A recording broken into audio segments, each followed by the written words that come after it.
My name is Daniela Romero, and for 25 years of my life, I was my family's most shameful secret.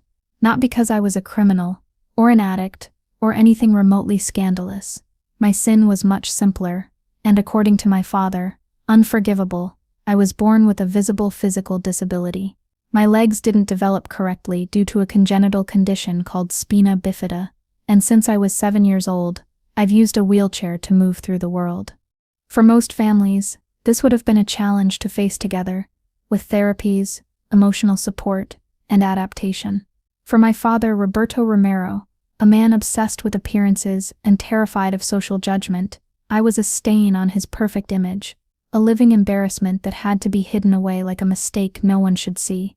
Roberto, a 58-year-old businessman with an electronics import company, always prioritized how we were perceived by the neighbors, the clients, society. The Romero family is impeccable, he used to say at dinners with associates, while I remained downstairs, listening from my prison. My older sister Carolina was everything I could not be for him.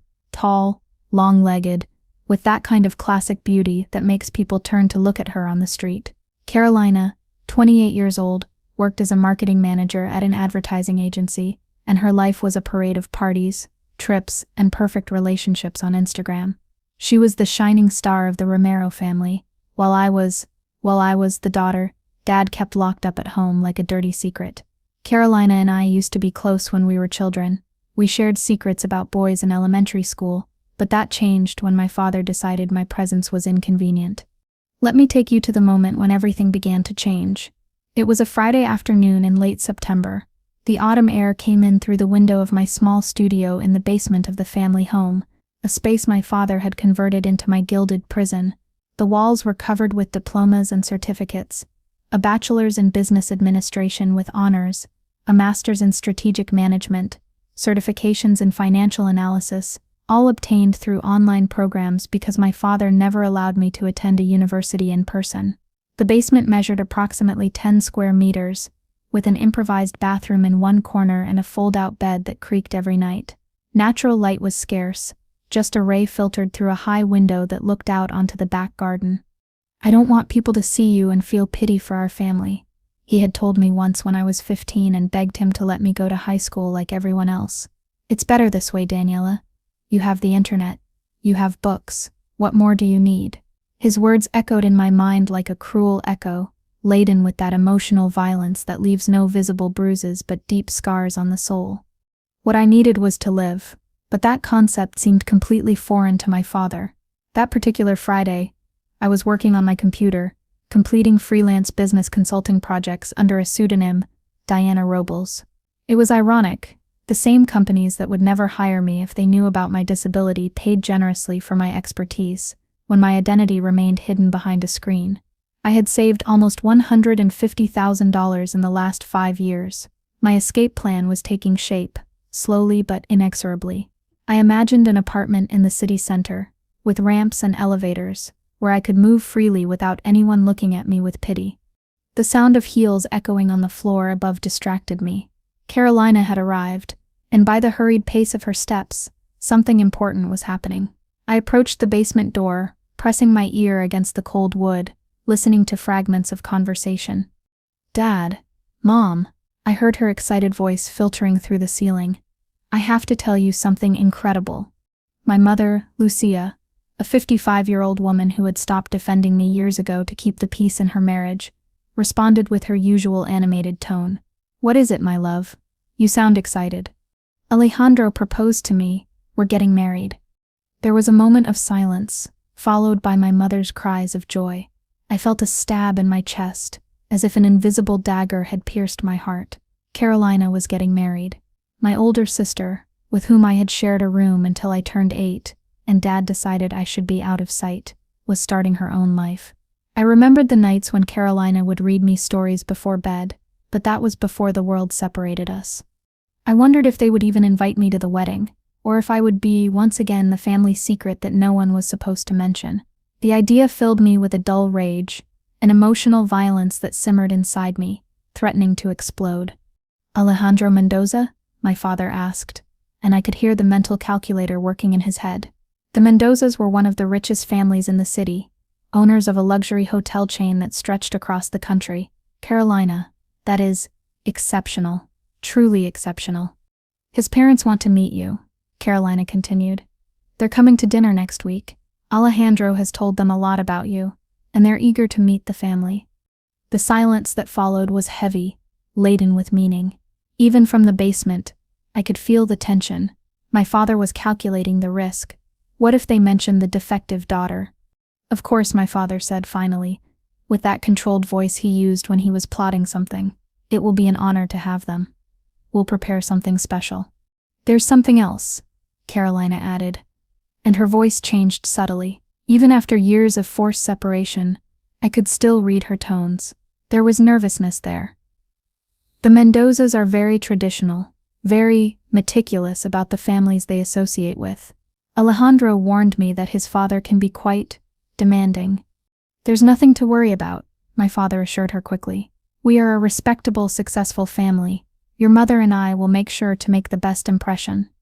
I noticed what he didn't say. I noticed the absence of my name in that family equation. It was as if I didn't exist, erased from the family narrative like a mistake in a document. That night, around 10, my father came down to the basement. It was rare for him to visit me. Usually my mother was the one who brought my meals and stayed for brief melancholic chats, where neither of us mentioned the elephant in the room, my voluntary and involuntary imprisonment. Roberto entered without knocking, his silhouette outlined against the light from the stairs. Daniela, he began, without even a greeting. Your sister is getting married. I heard, congratulations to her, I replied without turning from my computer, my fingers flying over the keyboard as I analyzed financial data for a client. The in-laws are coming to visit us. It's a very important, very influential family. This marriage could change the future of our family. I finally turned my chair to look at him. Roberto Romero was a 58-year-old man who had built a modest import business. He wasn't rich, but he lived comfortably. His obsession with social status had always seemed disproportionate to me, considering his real position in the world. His cheap suit and unkempt tie contrasted with his air of superiority. And what does that have to do with me? I asked, though I already knew the answer. My voice was calm, but inside I felt a storm. I need you to stay here, in the basement, during their visit. No noise, no coming out. It's just one night, Daniela. Don't ruin this for your sister.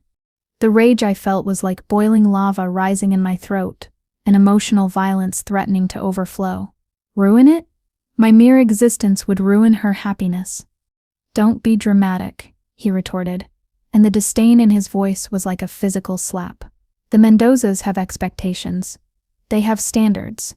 If they know about your condition, they might think there's something genetic, something that could affect their future grandchildren. Do you understand the delicacy of the situation? I stared at him, this man who shared my DNA but had never been a father in any real sense of the word. His eyes avoided mine, focused on a point above my head.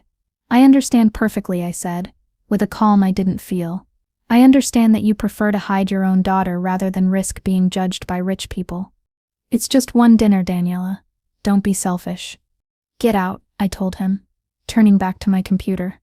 I'll do what you want, as always. He left without another word, closing the door with a click that resonated like a sentence. I remained trembling with anger and pain, my hands clenched into fists. 25 years of this. 25 years of being treated like a disgrace, like something to be hidden. Hot tears rolled down my cheeks, but I wiped them away quickly. I wouldn't cry for him. Not anymore. That night, I made a decision. I had been saving, planning, but always postponing the moment of leaving out of fear, out of that instilled terror that I couldn't survive alone. But now, sitting in that basement while my family celebrated upstairs without me, I knew it was time. I would look for an accessible apartment, use my savings to start over. I already had enough income from my freelance work to be independent. The only thing I had lacked until now was courage. But that night, something in me broke, and in that breaking, I found strength. I logged onto a real estate website and found a 2-bedroom apartment in the center, with an elevator and ramps. The deposit was $3,000, but I paid it immediately. It was the first step toward freedom. Have you ever felt that your own family sees you as a secret? Share in the comments how you dealt with that. The following week passed in a whirlwind of preparations. My mother cleaned every corner of the house obsessively, polishing the wooden floors until they shone, washing curtains that didn't need washing. My father rehearsed appropriate conversation topics, practicing in the mirror how to sound sophisticated when talking about business. Carolina floated through the house in a state of anxious happiness, talking on the phone with Alejandro about wedding details, flowers, dresses, guests. I remained in my basement, invisible as always, working on a restructuring project for a technology company that paid well but demanded absolute confidentiality. The afternoon of the dinner, my mother came down with a tray of food. "Daniela, my love," she said in that soft voice she used when she felt guilty, "I brought you something special for tonight. Salmon with capers. Your favorite. I cooked extra for you with fresh herbs from the garden." "Thank you, Mom," I replied without emotion, taking the tray.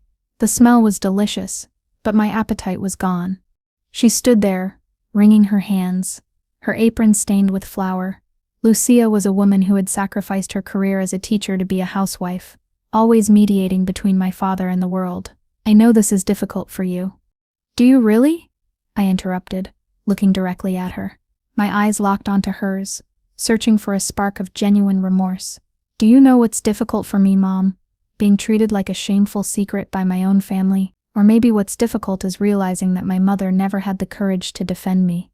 Her eyes filled with tears, and she bit her lip. "It's not that simple, Daniela. Your father, he believes he's protecting you. He grew up in a family where appearances were everything, and that marked him. He's not protecting me, Mom. He's protecting his ego, his image, his little world where everything has to look perfect from the outside, no matter how rotten it is inside." My words were like daggers, and I saw them hurt her, but it was time for the truth. "Please don't make this more difficult," she whispered, a tear rolling down her cheek. "It's just one night. Afterward, everything will go back to normal." "You're right," I said, turning away. "After tonight, everything will be different." She didn't catch the true meaning of my words. She simply nodded, left the tray, and left, her steps heavy with guilt, but not heavy enough to change anything. At 7 o'clock, I heard the doorbell. Elegant voices filled the floor above. The Mendozas had arrived. I approached my basement door, that door my father insisted on keeping closed during social events. I pressed my ear against the wood, listening to fragments of conversation. "Charming house, very cozy. You have a beautiful garden, Mrs. Romero. Carolina has told us so much about you. You're such a close-knit family. Family is the most important thing to us, especially in these modern times." Cruel irony. Family was the most important thing, but only certain family members counted. Apparently, I felt a wave of anger imagining my father smiling, hiding his hypocrisy. A new male voice joined the conversation, younger than the others.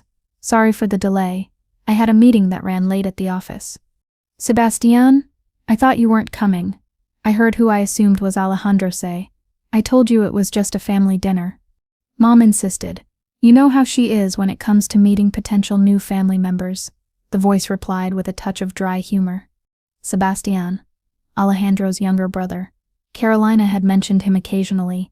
Brilliant, serious, the strategist behind the recent expansion of the Mendoza hotel empire. He was 32, single, known for his sharp intelligence and relentless focus on business. There were also rumors on social media about his bisexual orientation, though never confirmed. He had dated both women and men in the past, according to society gossip. The dinner continued, with conversations floating between business, politics, and wedding plans. I remained in my basement, eating my cold salmon, listening to my life pass me by. The taste was bitter, mixed with my resentment. Then something unexpected happened. "Excuse me, where is your bathroom?" asked Sebastian. "Down the hall, the second door on the right," my mother directed. Footsteps went down the hall, past the bathroom. Footsteps that stopped right in front of my basement door. My heart began to beat wildly, a frantic rhythm that echoed in my ears. The door didn't have a lock on the outside. My father never thought it necessary. Who would voluntarily go down to the basement? The doorknob turned slowly, light from the hallway spilled in, and a male silhouette appeared in the frame. Sebastian Mendoza was tall, with an athletic build, dark hair, and penetrating eyes that quickly adjusted to the gloom. "Hello?" he said, his voice soft but curious. "Sorry, I think I got the wrong door." Then his eyes focused on me, sitting in my wheelchair in the middle of my small studio bedroom prison. I saw the exact moment he processed the scene. The girl in the wheelchair, the clearly inhabited space, the diplomas on the walls, the computer with multiple monitors showing complex financial spreadsheets. His expression went from confusion to understanding, and then to contained indignation. "Hello," I said simply, deciding I had nothing to lose. My voice was firm, though I was trembling inside. "You're not that wrong about the door. This is my bathroom, bedroom, office, and basically my entire life, all in a convenient basement package." He blinked, clearly confused, but took a step inside. "Are you Daniela Romero, the daughter who doesn't officially exist tonight, or most nights if we're being honest?" Sebastian was silent for a moment, his mind clearly working to understand the situation. He wore a fitted gray suit, and his presence filled the small space. He was attractive, with a strong jaw and a smile that could be charming or lethal depending on the context. But what I saw in his eyes wasn't pity or discomfort. It was sharp intelligence and something like indignation, a righteous anger that I recognized because I had felt it myself. "Your family has you living in the basement?" he asked directly, closing the door behind him for privacy. "Technically, I live here by choice," I replied with bitter sarcasm. "Well, the choice between this or being institutionalized because my father considered a daughter in a wheelchair would ruin his perfect image. So yes, choice." I shifted slightly in my chair, adjusting my position to face him. Sebastian walked over to my desk, observing the diplomas on the wall: Universidad Autónoma, Masters with Distinction in Strategic Management, certifications in Advanced Financial Analysis, Business Modeling, Corporate Strategy. He turned to me, his eyes assessing. "Impressive resume for someone who supposedly doesn't exist. Turns out you can get an excellent education when your father is desperate to keep you busy and locked away," I responded. "The internet is wonderful for that. I've studied at night, while upstairs they laughed at parties I never saw." "And you work?" he asked, pointing to my monitors. One showed a financial projections chart, the other a detailed report. "Freelance consulting, business analysis, market strategy, corporate restructuring. I earn about $100,000 a year, all under a pseudonym because apparently my brain is valuable as long as my body remains invisible." Sebastian's expression was inscrutable. Then he did something that completely surprised me. He took out his phone and took a picture of my diplomas. The flash briefly illuminated the basement. "What are you doing?" I asked, alarmed. "Documentation," he replied simply. "I have a feeling this information will be relevant very soon." His voice had a tone of determination, as if he were planning a move on a chessboard. Hurried footsteps echoed from the floor above. My father had noticed the Mendoza son's prolonged absence. "You should go," I told him. "If my father finds you here, there will be a scandal. He might hit the door or something worse." "Yes," Sebastian agreed, heading for the door. He stopped with his hand on the doorknob and looked at me over his shoulder. "Daniela, this is not right, what your family is doing to you. It's abuse. You know that, right? Emotional abuse, isolation. It's illegal in many ways." "I know," I replied quietly, my voice breaking for the first time, "and I'm working on getting out. I just need a little more time. I have an apartment in mind, but fear is holding me back." "How long have you been telling yourself that?" His question was like a blow to the stomach because it was exactly the question I had been avoiding asking myself. "Sebastian, are you there?" My father's voice sounded from the hallway, tense with barely contained panic. I could imagine his face red with contained anger. "Yes, sorry. I was taking an important call," Sebastian replied smoothly, opening the door and stepping out. "I'm coming up now." The door closed, leaving me in the gloom again, but something had changed. Someone had seen, someone knew. And by the way Sebastian Mendoza had looked at the situation, I knew he wouldn't let it pass without consequences. For the first time in years, I felt a spark of hope, mixed with terror. What would come now? Imagine discovering a family secret like this. What would you do in Sebastian's place? Leave your thoughts in the comments. The dinner ended 2 hours later. I heard the cordial goodbyes, The plans for future meetings, the praise about Carolina's charming family. My father must have given the performance of his life, feigning normality while seething with anxiety inside. Around midnight, when the house was finally quiet, my mother came down. Her eyes were red from crying, and her elegant dress now looked wrinkled like her spirit. "What did you do?" she asked, without preamble. "What did you say to Sebastián Mendoza?" Her voice was an accusing whisper, but there was fear in it. "The truth," I replied calmly. "I told him the truth about why I'm hidden in the basement while his brother dines with my family upstairs." I stood my ground, though my heart was beating fast. "Daniela," her voice broke. "Do you have any idea what you've done? Your father is furious. Carolina is devastated. The whole engagement could be called off. The Mendozas might withdraw. And then what?" "Well, Mom, maybe it's time for everyone to face some uncomfortable truths," I said, turning my chair to face her. "Do you really think a marriage based on lies and secrets has any chance of success? Alejandro deserves to know who he's marrying, and Carolina needs to confront her complicity." "It wasn't your secret to tell," my mother said, but there was defeat in her voice. She knew. On some level, she had always known this was wrong. She sat on the edge of my bed, her hands trembling. "You're right," I agreed. "It shouldn't be a secret at all. It should be a daughter, period. A daughter who lives with her family, who is included in family dinners, who exists openly in the world, but instead I'm a shameful secret." My mother sat on my bed, her shoulders shaking with silent sobs. "I don't know how to fix this, Daniela. I don't know how it went this far. Your father was always like this, since I met him. His father beat him for any mistake, and he swore our family would be perfect. It went this far because Dad is more worried about what strangers think than the well-being of his own daughter, and because you let him do it." The words were harsh but necessary. She didn't protest because we both knew they were true. I remembered the nights when Mom would come down to comfort me after Dad yelled at me for making noise, but she never confronted him. "What's going to happen now?" my mother whispered, wiping her tears. "I don't know," I admitted. "But what I do know is that I'm not going to keep living like this. I've already put down a deposit on an apartment. I'm moving out next week."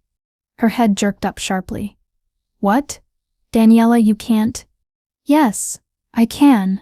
In fact, legally, I should have been able to do it when I turned 18. I've been an adult prisoner in this house for 7 years. That ends now." My voice was firm, but inside I felt a mix of euphoria and terror. My mother didn't know what to say. Eventually, she got up and went upstairs in silence, leaving me with my plans and my newly found determination. I didn't sleep that night. Instead, I finalized the details of my move, contacted a moving company specializing in accessibility, reviewed my new apartment contract for the umpteenth time. The apartment was in a modern building, overlooking a park, and cost $2,000 a month.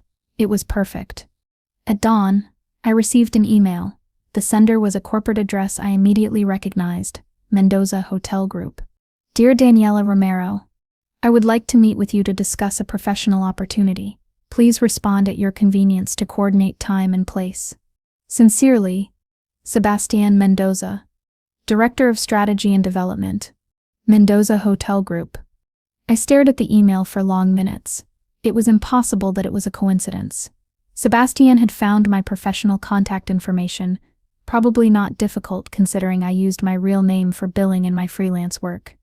I replied, "Available tomorrow, 2 p.m. Café Central, if that suits you." His response came in 5 minutes. "Perfect. See you there." The next afternoon, I hired an accessible transport service to take me to Café Central, a neutral place in the city's financial district. I arrived 15 minutes early, ordered an American coffee, and waited. The cafe was bustling, with executives talking deals, and the aroma of freshly ground coffee filled the air. Sebastián Mendoza arrived exactly at 2. In person and in full daylight, he was even more imposing, tall, dressed in a dark suit that probably cost more than my entire monthly budget, with that relaxed confidence that comes from never having to worry about money or social acceptance. He sat across from me without ceremony, ordering an espresso. "Thank you for coming."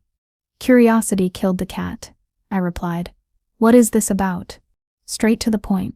I like that." He took an iPad from his briefcase and placed it between us. "After meeting you the other night, I did some research. Diana Robles, pseudonym you use for your freelance consulting, impressive client portfolio. I've read 3 of your market analyses for companies that compete with ours. Your work is exceptional. I hadn't expected that. You investigated me?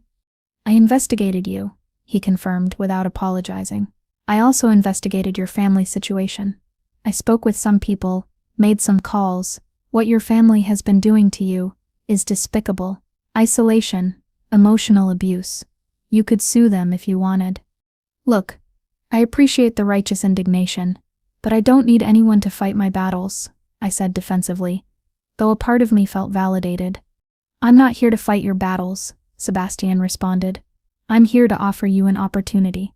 The Mendoza Hotel Group is in the process of a major restructuring. We're expanding into international markets, diversifying our portfolio. We need real talent, not inflated names with connections but no substance. Are you offering me a job? Not exactly. His eyes met mine, intense. I'm offering you the chance to create a new department, Director of Strategy and Innovation, reporting directly to me. You would be the executive director of this division, with complete autonomy to structure your team, establish protocols, develop expansion strategies. I was speechless, literally speechless. The noise of the cafe faded.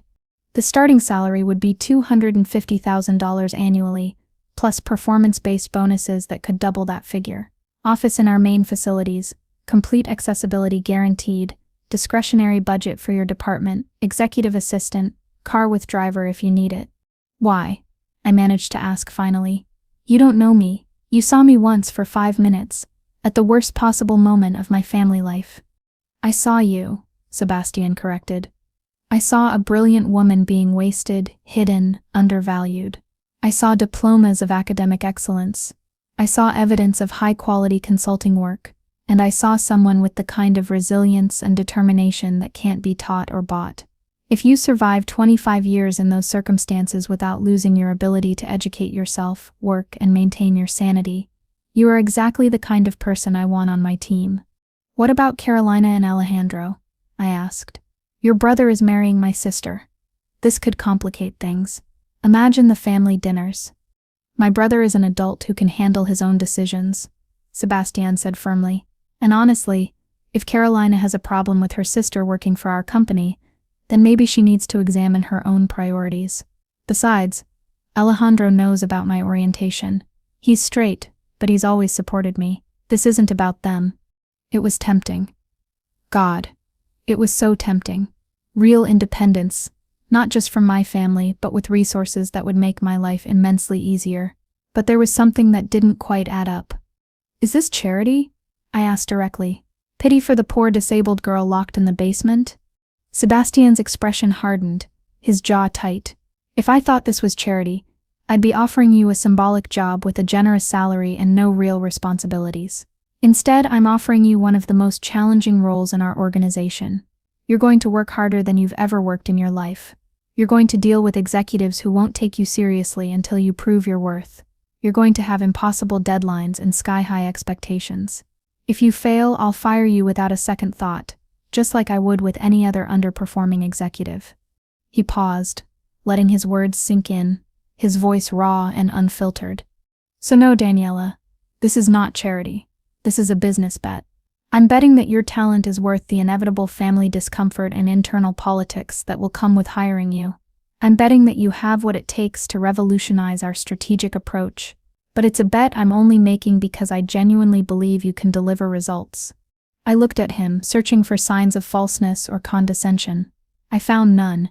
His eyes were honest, and for a moment, I felt a connection, something beyond the professional. When do you need an answer? Take a week. Think about it. In the meantime, here's my formal proposal. He slid a thick envelope across the table. Everything is detailed. Responsibilities, compensation, benefits, integration timeline. Read it. If you have questions, contact my assistant. If you're interested, sign it and send it back. If not, no hard feelings. He got up to leave, then stopped. One more thing, Daniela. No matter what you decide about the job offer, if you need help with your housing situation, with accessibility, with anything to get out of that house, you just have to ask. That's not conditional on anything. It's simply the right thing to do. He left before I could respond, leaving me alone with an envelope that potentially contained the rest of my life. I took a sip of coffee, feeling the warmth go down my throat, and opened the envelope. The pages detailed everything: a salary that would change my life, medical benefits that would cover any therapy, and responsibilities that excited and terrified me in equal measure. That night, in my basement, I read Sebastian's proposal 3 times in full. It was legitimate. Everything was specific, detailed, with no legal jargon hiding traps. It was exactly what he had described: a real challenging opportunity, with clear expectations and substantial rewards. I imagined my office, my meetings, my independence. But I also thought about the latent romance, how Sebastian had looked at me, and whether that would complicate everything. My phone rang. Carolina. What the hell, Daniela? No greeting, just accusation. Did you tell Sebastian Mendoza about your situation? My situations has a name, Carolina. It's called family abuse and emotional neglect. Don't be dramatic. Dad was just trying to protect us all. You know how society is, judging by appearances. From what? I interrupted. From protecting me? From protecting the family? Or from protecting his fragile ego? Tell me, Carolina, what's your excuse? Why did you participate in keeping me hidden like a shameful secret? My voice rose, laden with years of resentment. There was silence on the other end of the line, just her agitated breathing. It wasn't like that, she finally said, but her voice lacked conviction. I love you, Daniela, but life is complicated. I had my career, my friends, didn't you? How many times in the last 10 years did you invite me to go out with you? How many times did you include me in your plans with friends? How many times did you even mention me to Alejandro before announcing your engagement? Or did you only tell him about me when it was unavoidable? Daniela, understand. I just was afraid Dad would get angry. And now, with the wedding, I don't want to hear it, Carolina. I don't care about the excuses anymore. What matters is that Sebastian offered me a job. A real, important, well-paid job, and I'm going to accept it. What? You can't? That would be so awkward for everyone. Alejandro and I, Sebastian is his brother. How do we explain this?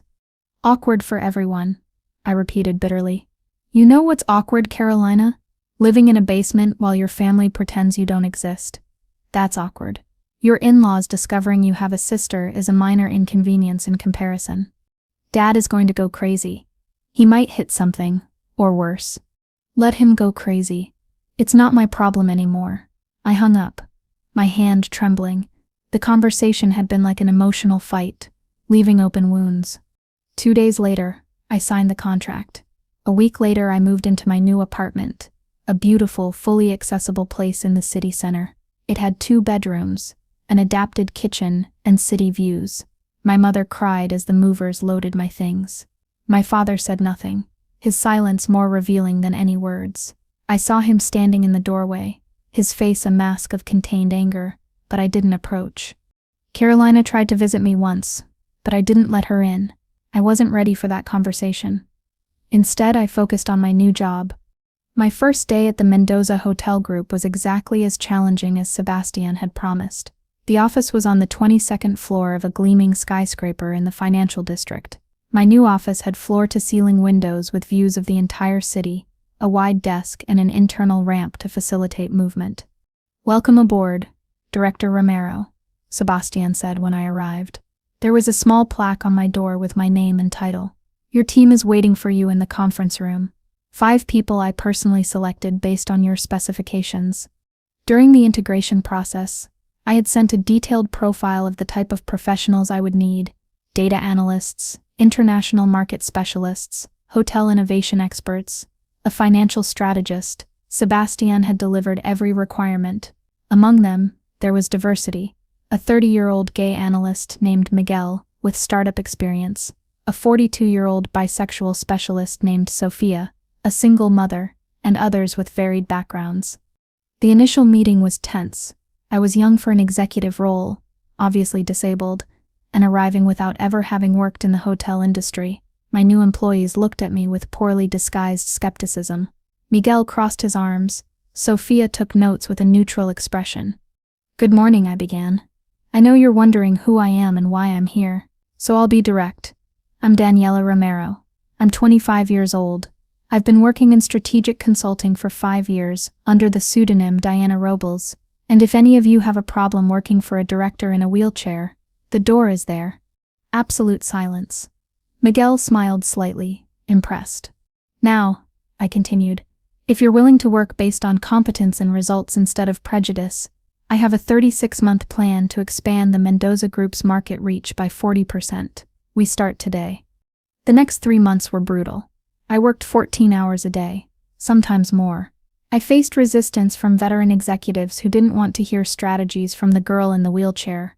One of them, a 60-year-old man named Carlos, interrupted me in a meeting saying, "With all due respect, miss, but your experience is limited." I responded with data, dismantling his argument, but the tension was palpable, a verbal violence that left me exhausted. But the results started to come. My first big project was identifying 3 emerging markets in South America, perfect for luxury hotel expansion. My risk-benefit analysis was so exhaustive that the board of directors approved an $80 million investment without hesitation. The second project was restructuring the operations of 6 underperforming hotels. My team developed a renovation plan that increased their profitability by 23% in the first quarter. Miguel contributed with data algorithms, Sophia with cultural insights. Slowly, skepticism turned into respect. The executives who initially ignored me began seeking my opinion. Shareholders mentioned my department in quarterly meetings. And through all this, Sebastian was there, not as a savior or protector, but as a colleague, and, gradually, as a friend. We had weekly meetings where we discussed strategy, challenged each other's ideas, occasionally argued heatedly about different approaches. In one of them, about an acquisition, our voices rose, but we ended up laughing, recognizing the mutual passion. One night, working late on a particularly complex market analysis, Sebastian came into my office with 2 coffees. The building was empty, just the buzz of the lights. "You work too much," he observed, setting one on my desk. His shirt was rolled up, revealing toned arms. "Look who's talking. It's 9 at night and you're here too." He laughed, a genuine sound I had learned to value. "Touché. How's the Manila project going?" "Complicated. The local regulations are more restrictive than expected, but I think I found a solution with a strategic local partnership." We dove into technical discussion for an hour. It was refreshing conversations based purely on ideas, without condescension, without treating me differently. At one point, our hands brushed while passing a document, and I felt a spark, something electric. "Can I ask you something personal?" Sebastian said eventually, his voice lowering. "Depends on how personal. Have you spoken to your family? With Carolina?" I sighed. "Not really. My mother calls me occasionally, brief, painful conversations where we both avoid important topics. Carolina sent me a text 2 weeks ago asking if we could have coffee.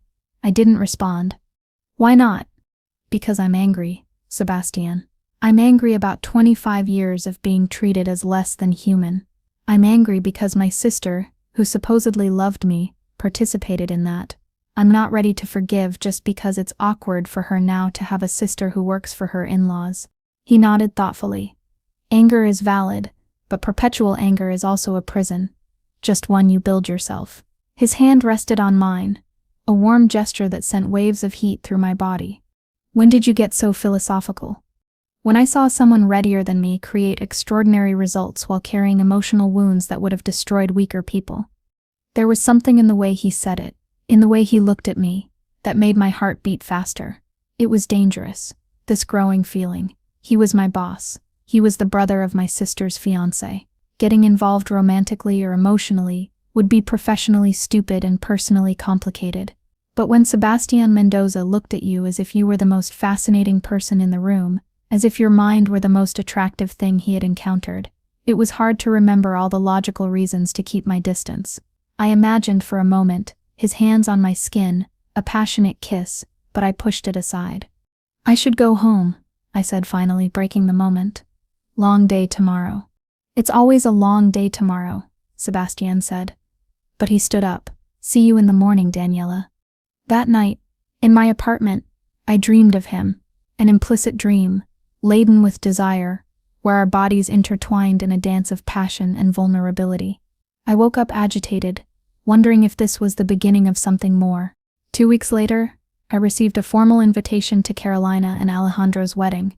It was a physical, elegant invitation with my name written in beautiful calligraphy, Miss Daniela Romero. I opened it in my office, the thick paper crinkling under my fingers. I stared at it for long minutes. Part of me wanted to throw it in the trash. Part of me wanted to go just to prove that I was no longer the secret that could be hidden. My phone rang. Sebastian. "Did you get the invitation?" he asked without preamble. "Yes. You too?" "Of course. I'm the best man," Alejandro insisted, though I argued that someone should be a reality check for this madness. "Madness?" "Daniela, my brother is marrying the sister of someone whose family kept her prisoner in a basement. Do you really think Carolina doesn't have her own issues to face? That this marriage isn't going to explode eventually when both of them face all the unspoken and unresolved things? Alejandro is straight, but he's had turbulent relationships. Carolina seems to avoid conflict." There was truth in his words. "It's not my problem." "Are you going?" asked Sebastian. "I don't know. Part of me wants to. Part of me wants all those people who never knew I existed to see me now, successful, independent. But another part doesn't want to give them the satisfaction. Come with me." "What?" "Come with me to the wedding. As my +1. You don't have to deal with your family alone, and it sends a very clear message about your position now." It was tempting. Very tempting. I imagined arriving on Sebastian's arm, the surprised looks. "Sebastian, that would be complicated. What about your orientation? People will talk." "We're already complicated, Daniela. We might as well be complicated publicly. As for my orientation, I'm bisexual, and I'm not ashamed. If people talk, let them talk." My heart skipped a beat. What is that supposed to mean? It means I've spent the last 4 months working side by side with the smartest, funniest, and most frustratingly attractive woman I've ever met. It means I find new reasons to admire you every day. It means it's probably deeply unprofessional, but I don't care anymore. I like you, Daniela Romero, and I want you to come to this wedding with me not just as a colleague but as someone I care about. Absolute silence on the other end of the line. My brain had completely frozen. Sebastian, the man who could have anyone, wanted me. "Daniela, are you still there?" "I'm here," I managed to say. "Just processing." "Is it that surprising?" "Frankly, yes. You're Sebastian Mendoza. You could literally have anyone you wanted, men or women. But I want the brilliant consultant who takes my department by storm and challenges me in every meeting." I closed my eyes. This was dangerous on so many levels. "Sebastian, I'm your employee. This could be problematic. Conflicts of interest, harassment. Technically, you're the executive director of your own department with complete autonomy. You report directly to me in the organizational structure, but functionally you operate independently. And honestly, if we need to restructure the hierarchy to eliminate conflict of interest, we will. You're not a human resource to me, Daniela. You're an extraordinary person I'd like to get to know better outside of work. Imagine dinners, trips, nights together." "Let me think about it," I said finally. "About everything. The wedding, the other thing. Take your time. But Daniela, for the record, I'm not going anywhere." I spent the next days in emotional confusion. Work was my escape, but even there, every meeting with Sebastian was charged with a new tension. Every shared glance, every accidental brush of hands while reaching for documents, felt different now. One late night, after a meeting, we were alone in the office. The tension was palpable, and for a moment, I thought he would kiss me. Instead, he came closer, his warm breath in my ear. "Think about what we could be," he whispered, before leaving. My mother called. "Daniela, please come to the wedding," she pleaded. "I know you're angry, but it's your sister. It's her special day." "Her special day?" I repeated. "Mom, do you know how many of my special days I spent alone in a basement because Dad was ashamed of me?" I know. Your father, he regrets it, Daniela. He'll never say it, but I know he regrets it. He's been drinking more, yelling less. Regret without behavioral change is just emotional manipulation, Mom. Then change. Show them you've changed. Come to the wedding. Let them see who you are now. Not for them, but for you. She had a point.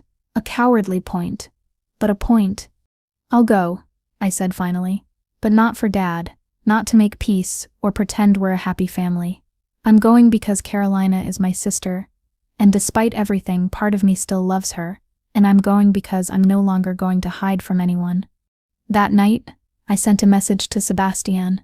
Yes to the wedding, as your +1.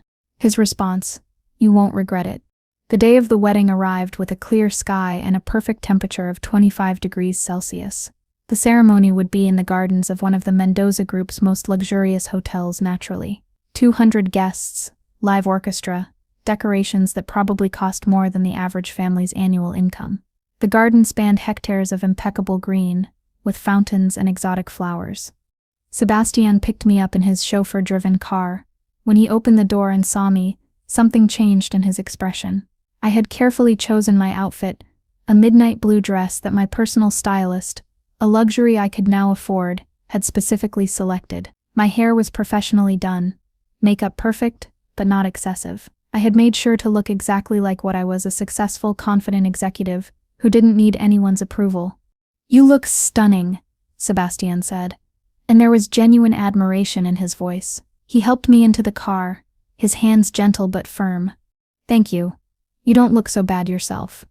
That was an understatement.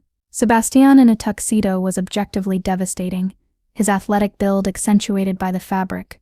The ride to the hotel was quiet, but not uncomfortable. Sebastian took my hand at some point, a simple gesture that felt monumental. His fingers intertwined with mine sent waves of heat. Ready for this? He asked, when we arrived. Probably not, but let's go anyway. The ceremony was beautiful.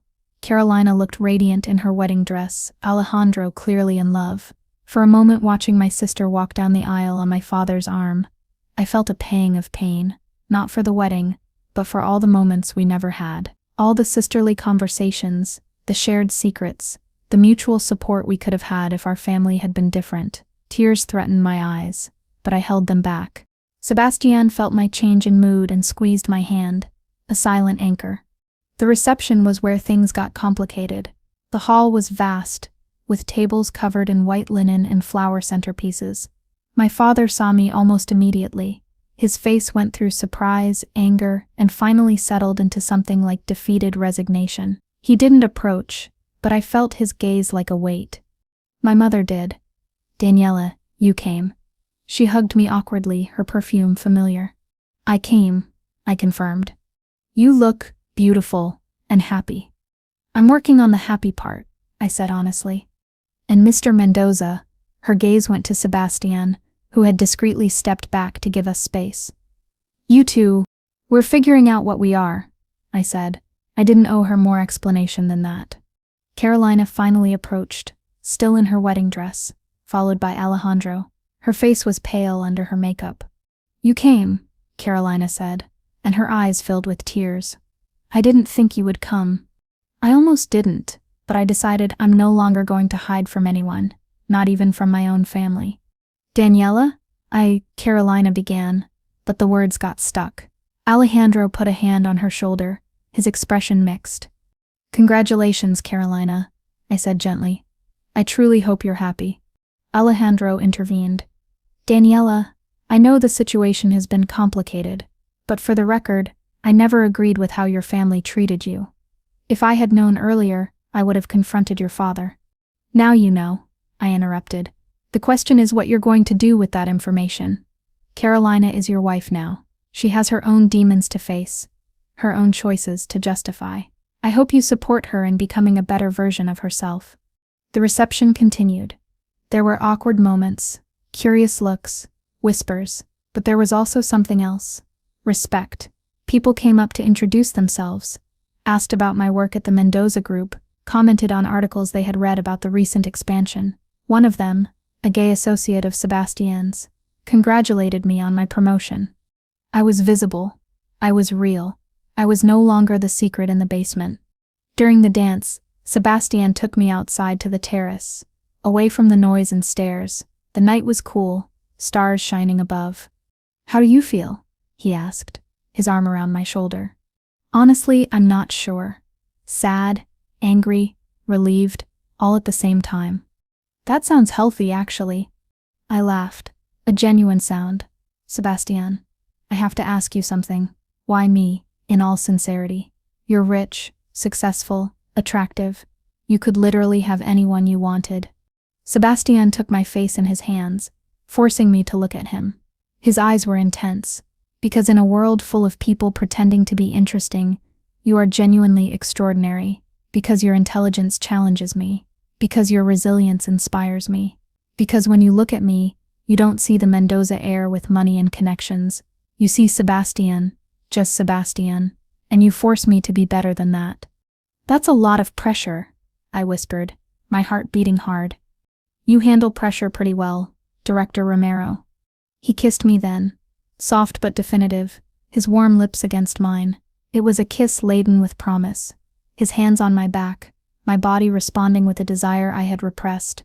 All the noise of the party, all the complication of our intertwined families, everything faded. Only this moment, this man, this possibility of something real existed.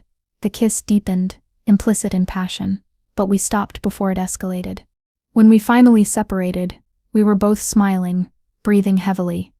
This is going to be complicated, I said. Everything worth it usually is, Sebastian replied. The boardroom of the Mendoza Hotel Group was full of shareholders, executives, and board members. It was the annual meeting where results, future strategies, and leadership changes were presented. The air was charged with anticipation, the projector humming. Sebastian was standing in front of the giant presentation, concluding his annual report. And finally, I am pleased to announce a leadership restructuring that reflects our strategic priorities for the next 5 years. The next slide appeared, my photo, alongside a new title. Daniela Romero, who joined us just 6 months ago, has led initiatives that generated $120 million in new value. Her strategy and innovation department has identified emerging markets, optimized existing operations, and positioned the Mendoza Group as a leader in sustainable luxury hospitality. He paused for effect. Effective immediately, Daniela Romero will be promoted to Chief Operating Officer of the Mendoza Hotel Group, reporting directly to the board of directors and working side by side with our CEO on all major strategic decisions. There was applause.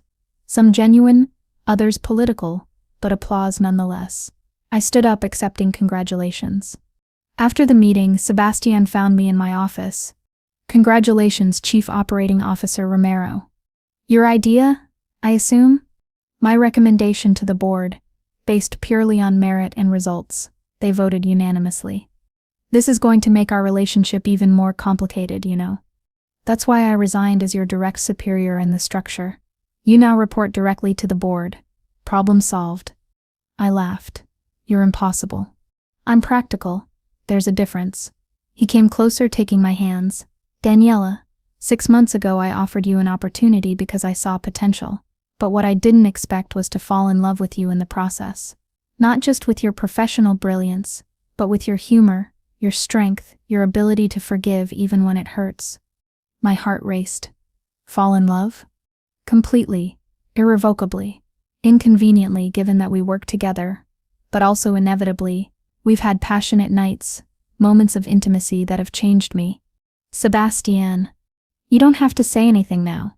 I just wanted you to know that when I look at the future, I see you in it, not just as a colleague, but as a partner, as the person I want by my side in every important decision. Tears pricked my eyes. Do you know what's the most ironic thing about all this? What? My father hid me because he thought my disability would ruin the family's chances with rich, important people. And now here I am, COO of that rich, important people's company, in a relationship with the son who supposedly should never have met me. Sebastian smiled. Karma has a sense of humor. Poetic justice. Does that mean you love me back? He asked, vulnerable in a way I had never seen before. It means, I said slowly, that I'm learning what it means to be seen, to be valued, to be loved for who I really am.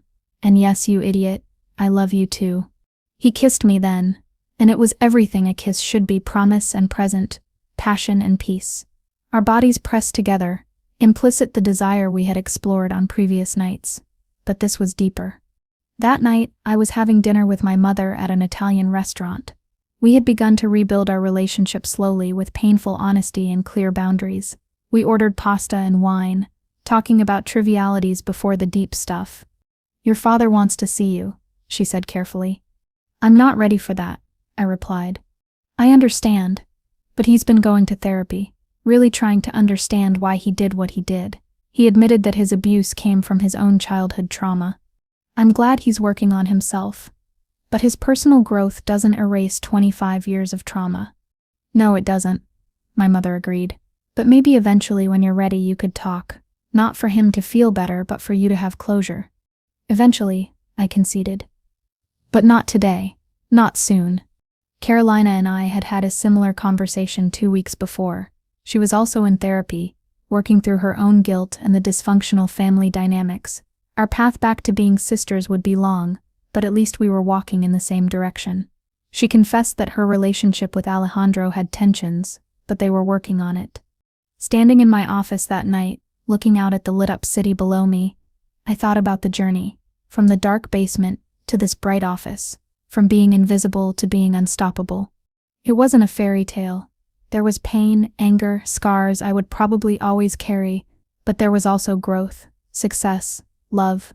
There was living proof that our circumstances don't define our destiny, that we can be more than what our families decide we are. That disability is not weakness. That difference is not defect. My father hid me because he thought I would ruin the family's perfect image.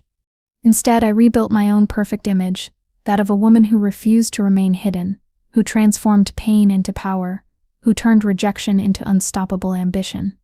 And when the brother-in-law who supposedly should never have met me named me Chief Operating Officer, it wasn't charity or pity.